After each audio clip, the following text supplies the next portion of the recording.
Welcome to the Environmental Due Diligence Podcast by Lightbox, the podcast dedicated to environmental professionals.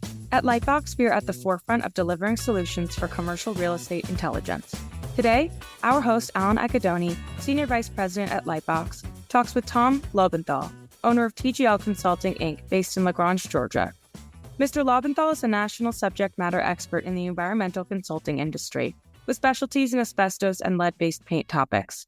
Since 1984, he has held numerous leadership positions in industry trade associations and has been featured extensively in publications and conference presentations. Thanks to everyone listening. And hi, Tom. Hello. Today we're going to do something a little bit different, and we're going to go beyond ASTM ESAs, literally, and talk about how and why things like asbestos, lead, and mold still matter to EPs. Plus, we're going to throw in some updates on regulations that really kind of triggered this thing in my head in the first place. And with that, let's talk a little bit about how we got here. Pre-ASTM, site assessments were less structured, and the emphasis was on screening for regulatory compliance and potential enforcement actions by regulators. But early on, owners, lenders, investors were concerned about the most common sources of property-related health risks that were a source of liability. So in addition to soil and groundwater releases, we included consideration for indoor air pollutants like asbestos, lead-based paint, mold, IAQ, all of which were beyond the scope of CERCLA or subject to other regulations, or were being managed by existing industry standard practices. And before we go any further, I will insert here the obligatory CERCLA caveat as it relates to matters like asbestos and lead. Tom and I are both very aware that some asbestos and lead conditions involving releases to the environment could be subject to CERCLA, but those are exceptional circumstances, usually involving industrial processes, generally not found during commercial real estate due diligence. There's much more on this part of the story, or on that part of the story, I should say, and it can be found in the appendix of E1527, some great write-ups, and I always encourage EPs to review that information periodically, among other things. So back to the timeline, early versions of E1527 labeled these common indoor air pollutant hazards that were beyond the scope of CERCLA as non-scope considerations, meaning issues that were of concern but were not required for the purposes of all appropriate inquiries into potential CERCLA liability.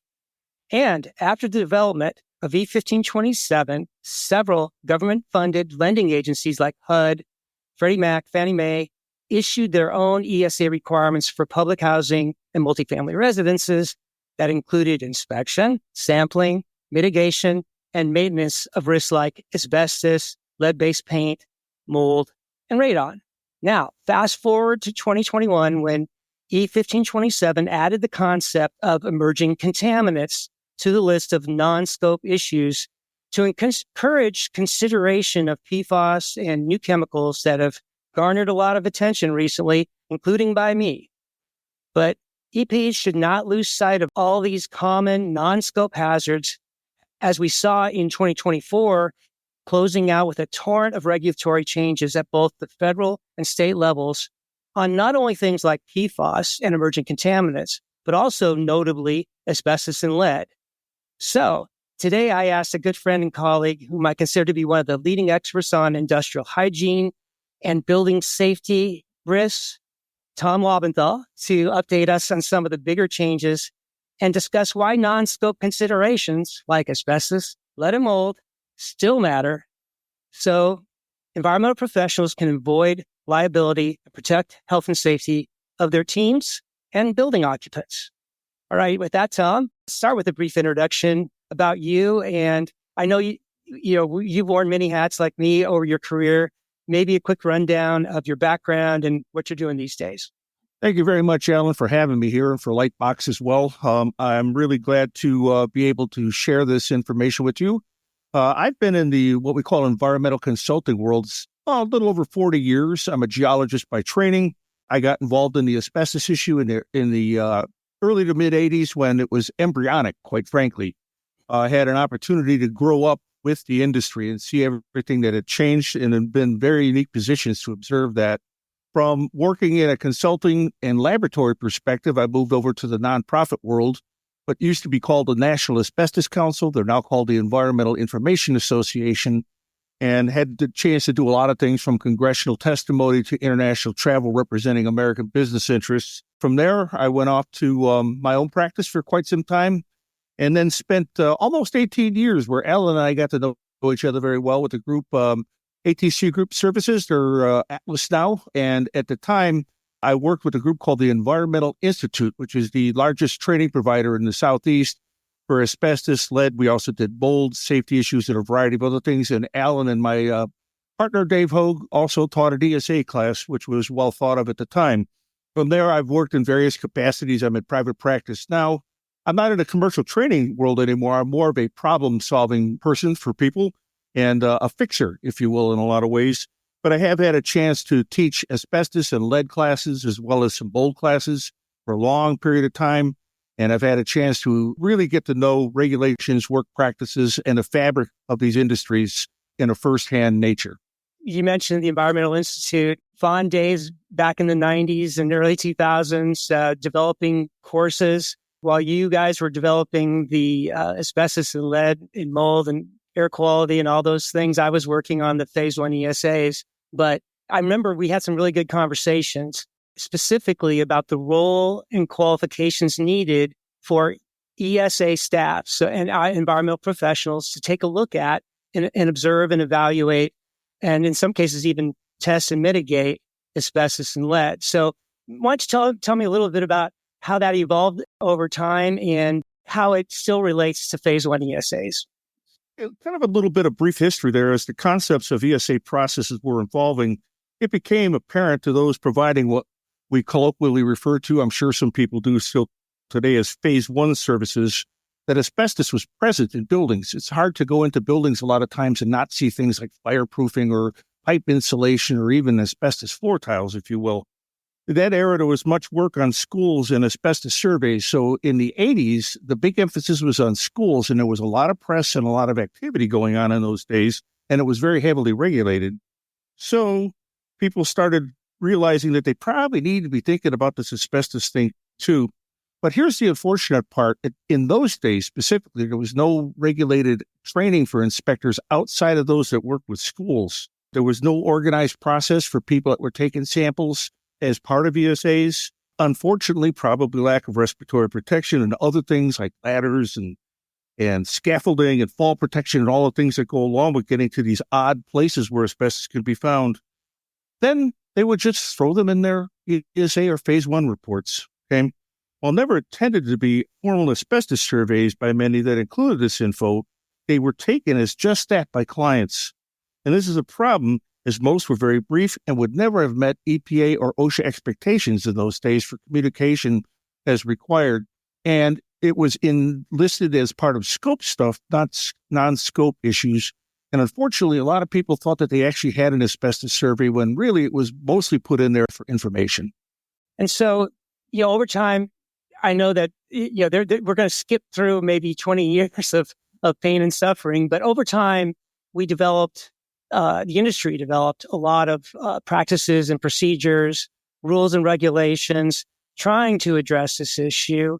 But with kind of when I reached out to you this time, I said, look, with all the attention on other emerging contaminants, other hazards that could either be indoors or outdoors, that vie for the attention of Phase I ESA people, how do an environmental professional and Phase I ESA staff person who has to do work related to these hazards, these non-scope considerations, how do they even keep up when you've got, tons of regulations that stand alone, plus so many industry practices and things that have come along the way, not to mention all the legal stuff. So maybe you can give us a quick idea of how that process might work.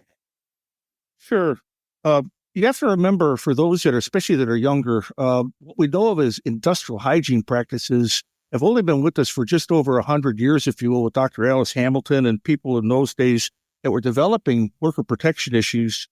Medical advancement began in the 60s, and then the development of more industrial hygiene sampling and analytical methods that were modern sort of followed that. Really, a lot of this came from a group that we call the American Conference of Governmental Industrial Hygienists, which was really the keepers of the original methods of things, even before we had regulations on a lot of things. Then the American Industrial Hygiene Association, their Board of Industrial Hygiene, we started seeing the emergence of what we call certified industrial hygienists and other groups of certification. But remember, we had methods long before regulations. You have to think, though, not the current modern workplace. Think factories, mining. The modern regulations showed up in the early 70s when EPA and OSHA were brought online and had legal authority for enforcement.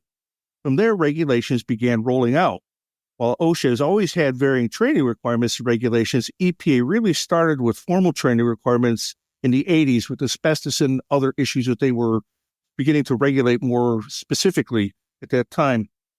So the late 80s and early 90s, state-designated EPA programs, which can be quite complex, and OSHA states, meaning states that are delegated to enforce OSHA, have had various programs in terms of how that enforcement actually goes. Most modern government agencies were rolling out their own requirements in terms of time, from everything from asbestos to various kinds of worker protection, and they're still changing, especially at the state level. I will tell you, for the most part, a lot of federal regulations haven't changed much, but state regulations do evolve. As a matter of fact, if you're in California, I'm sure you've been following some of that. They constantly evolve out there. As an example, the CERCLA sites and big cleanups, they do occur and some are ongoing. But as an example, for asbestos to really impact CERCLA, you have to have 1 pound of asbestos released. So the point is, you have to think about like an illegal demolition with tons of asbestos, or illegal dumping, or them finding a site where somebody dumped years ago and there's just tons of asbestos. That's the kind of stuff that we see as the CERCLA sites today. Okay? While we do see some litigation in civil liabilities, often contracts and damage liability, much of what you see with litigation today is victims and cancer, which is very problematic, actually. There's a real liability apportionment here. I mean, the companies that are getting sued, did they really have anything to do with these people's cancer? Some companies literally absorb liabilities by buying out other companies. So that's why I'm saying it can be very complex. It has to do with liability apportionment, really. The state and local agencies do chase violators and can prosecute them. Often it's true if there's really the bad guys that get involved, then we'll see the EPA, the Criminal Investigation Division, and Department of Justice get involved. And we do see people with asbestos violations and lead get jail time and very heavy fines. And this is seen on their web pages fairly frequently. So we covered so far how and why we got here in a very brief way, granted, but I think that's enough to set the stage. So now let's talk about exactly what people doing this kind of work in a Phase I ESA environment, especially since that's who we're talking to today. The good news, I guess, is we have state programs for, in some cases, for training and certification. Tell me a little bit about what's going on the training and cert side, so people know where to go if they're feeling uncomfortable already about where they are with asbestos, lead, mold, all those things. First and foremost, for asbestos sampling, if you're really going to do anything that amounts to an asbestos survey that describes asbestos in a building, you have to be an accredited inspector. That is a 3-day program, and that has been on the books for a long time. This is not new. The same thing with lead. I don't really understand if ESA people are going to do lead inspections or risk assessments. But if they were involved in that, there are very specific requirements, even more stringent than asbestos. Now, with mold has everything to do with states, and there's only a handful of states that actually regulate, and really it has to do with licensing and maybe training requirements in that way. Okay, but I do want you to know, if asbestos samples are going to get an ESA, you got to make sure that you have that accredited inspector certification, because states can get very weird about that, even if the federal people do not chase you on that.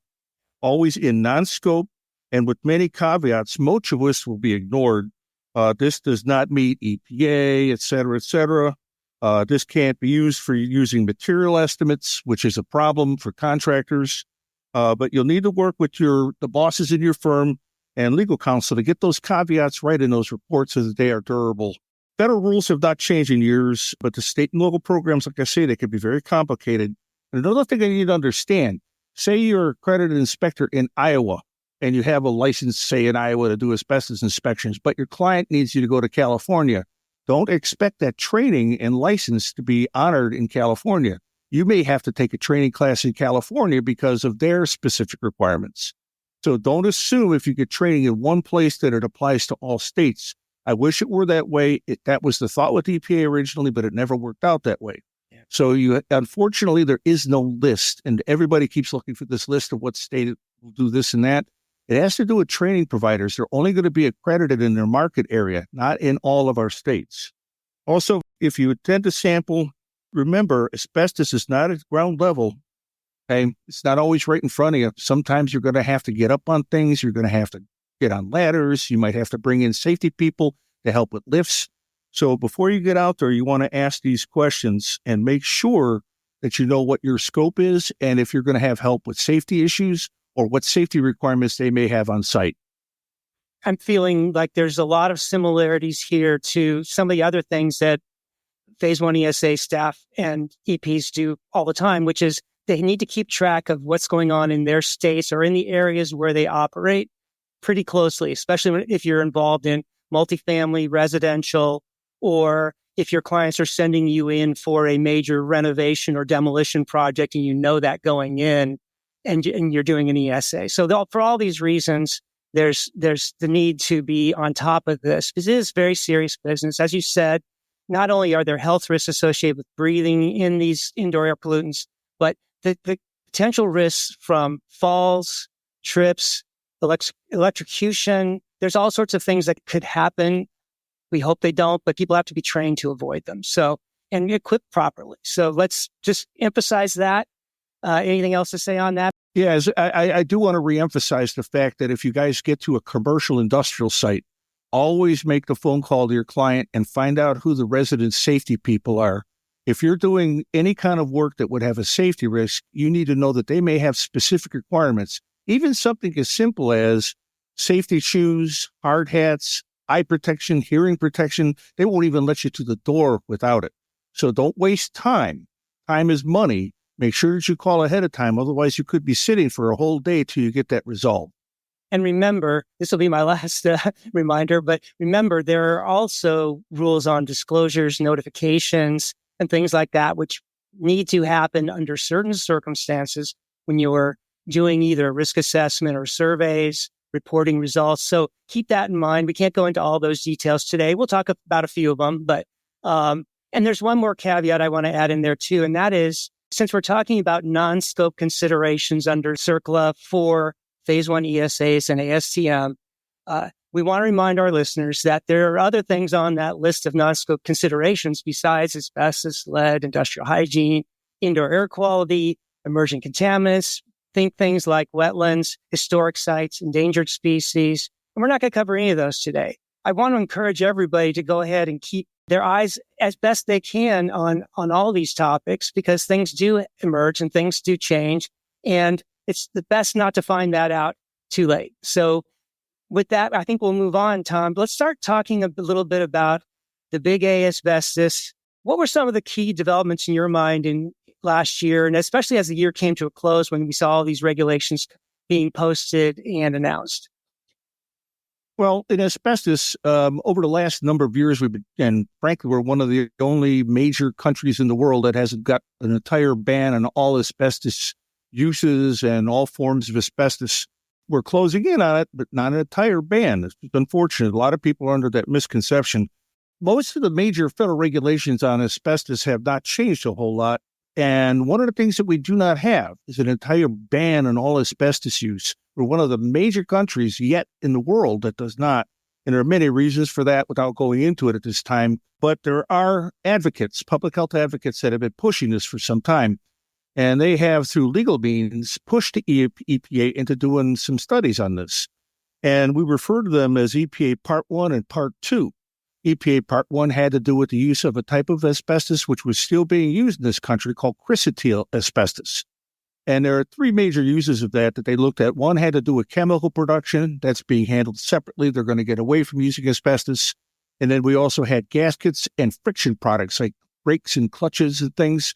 Where that's going to affect people probably isn't part of an ESA, but if you've got very large clients with big pieces of equipment, mining, industrial, commercial, That's going to be something that they need to know about if they were to ask you about it. If you're there to talk about asbestos issues at all, you should get to know that at least a little bit. There's part 2, which had to do with what we call legacy materials, the things that were actually still in buildings, which is unknowable about, of everything from fireproofing, pipe insulation, on and on and on. We have no earthly idea. Now, you're thinking about an office building, get past that. You need to start thinking about oil refineries and major factories and even the old steel mills that are sitting on site. How much asbestos is still there? What they're looking at is what the potential is for public harm, and they do see the potential for public harm. And they may come out with what we call an ECEL, which is basically a permissible exposure limit through TSCA. And that might be a very low number. And you need to probably keep up with that as well, because if that is actually enforced and becomes what we think it could be, and you get into these old industrial sites where asbestos looks like a bomb went off, maybe you need to consider respiratory protection and other things. But you need to keep up with what those requirements may require at that time. As for lead is changing constantly. And what has happened just recently is we have lowered what we call risk level dust, as well as the clearance levels for dust, and they have different terms for them now. And what I'm going to do is provide you guys with a fact sheet that has some of those numbers and some explanations, but you're still going to need the regulation, okay? And those that might handle blood issues, we've got a very low level of lead that's allowed in blood. It comes from the Center for Disease Control. HUD has now followed that beyond just the EPA. It sounds like then, in addition to all the standing regulations and practices and procedures, notifications, disclosures, and everything involved in that world, we now have some changing going on in things like the measures used, or the means and measures used to figure out what's safe, what's permissible as far as exposures go. So I guess that will fall into, in the phase 1 context, that will fall into play when you are either in, like you said, heavy industrial or very old, large commercial buildings, like very old retail. You find a lot of those things where you could have conditions like that. And also, though, I think you really need to keep on top of what's going to happen in the HUD world, in the agency world, lending agency world, where you have the Freddie Mac and the Fannie Mae types of things that are going on, the scope of work changes that happen really fairly regularly. So keep an eye on that, because it's likely that those kinds of things we saw come out over the course of the last year or two could have some impact in updating those standards. Does that make sense to you? Sure. What's happening is that we're forcing the EPA to do what we call risk assessments. And what the risk assessments are really showing, we probably need to have much lower numbers. In the case of the lead world and childhood lead poisoning, which is really where the emphasis is, the data is irrefutable. The lower that we bring these levels down, the less number of cases of childhood lead poisoning we have. And all of this is now based on risk assessment, not necessarily a regulatory negotiation of what an industry may think. It has to do with putting the numbers to it, which is really kind of the evolution of how regulations are being formed. Before we wrap things up, I think it'd be good to kind of talk a little bit about mold and IAQ, since those are things that kind of defy or are not part of all the changes and regulations that we're seeing. There are industry practices and such, but I haven't been following them that closely. What's going on in that world? Anything we should keep on top of if we're, again, looking at indoor air pollutants in commercial real estate? Well, the problem is that when you deal with something like, let's start with IAQ particularly. When you're dealing with IAQ, it's not dissimilar from mold. What number of things could actually affect indoor air quality? It's not a particular thing. It's the same thing when they tried in California to regulate mold and come up with what they call a permissible exposure limit for mold. Which mold, what time of year, what subspecies? So it's not as simple as that. It's probably going to be more something of consensus standards like ASTM standards or other standards that could happen. Now, when it comes to mold, we do have a little bit more help. Other than having very few regulations, there's two different groups in particular. We have what's called the IICRC, which is an organization that has work practice standards for contractors as well as consultants. And I think they have become, by default, They're not quite ASTM standards in that way, but they've become by default the standard practices by which mold work is done. They also have various certifications. There's another group called ACAC, and that's an accreditation thing that started privately, but it has become the default accrediting agency for people doing mold work. So if you do have a mold particular issue, you might look to make sure that these issues are addressed in some way. People have certifications, they have training, they're following various work practices, but at least be aware that that is available. And one thing I will say with mold, though, bottom line is with mold, if we don't figure out the moisture source, where the water is coming from, either from evaporation or intrusion, you are not going to solve the mold problem. That's right. And so, one of the common threads here that I'm hearing from you, and I'm also learned over time in my experience, is that these are not issues to be trifled with, but they're also just one in the many series of things that Phase I people have to look at. So I think it fits in well with kind of the practice that's already been established for soil and groundwater contamination, air releases, and everything else. Basically, understand what you need to know, especially with regard to regulations and standards and practices. Work with people when you need to, identify experts who are going to help you get through some of the tougher spots and some of those gray areas that we know exist. And I think also keep in mind that to protect yourself as an environmental professional and to protect your clients, you want to make sure that you're doing things as close to the book as you can, even if that book doesn't quite fit into the lexicon of Phase I ESAs. So find a scope of work that works well with the scope for Phase I ESAs. Make sure you broadcast that and everybody's accepting of it, and then deliver on it. Pretty simple stuff, right, Tom? I think the most important thing is communicating with your client. And if we do have non-scope items, what do they want to know? And at the very least, find somebody within your firm that has expertise that can move them in the right direction to make sure that they understand what they may need to do. I think most big companies probably have experts, but if you don't have a particular expert on these things, then it's time to get on some EPA pages, on some OSHA pages, and try to keep track of this stuff to at least make sure your client is advised in the right direction. And one of the things I like to do on these podcasts when I wrap up is have you provide some resources or referrals, places where people can go, especially on this topic, and find more information. So is there anything that sticks out in your head as where you send people if they were looking for more information? Yeah, I would tell you, you need to understand that EPA, OSHA, federal agencies, you're not going to get sent an email saying, hey, Bill, Joe, Mary, here's our new regulation. You need to keep up with this stuff, and you have to get on those web pages once in a while and take a look at banner heads and take a look at things that say, hey, we've got this new. They're pretty good about that when you go to the general EPA page. But if you're substance specific, you got to get down to those substance specific pages. And I also have coming to you as basically a handout, if you will, is a list of many different OSHA and EPA and other agency links on asbestos issues to give you a leg up on that. Okay, because it's so deep. We've been doing this for so long. Without that help, you might not know where to look. So I hope that will help you. The other thing is, too, on LinkedIn, I manage a page called the Asbestos Professionals Network. And we have almost 18,000 people on that page, primarily from North America, but they're from all over the world. A lot of people from Europe. We have people from Asia and Australia and New Zealand as well.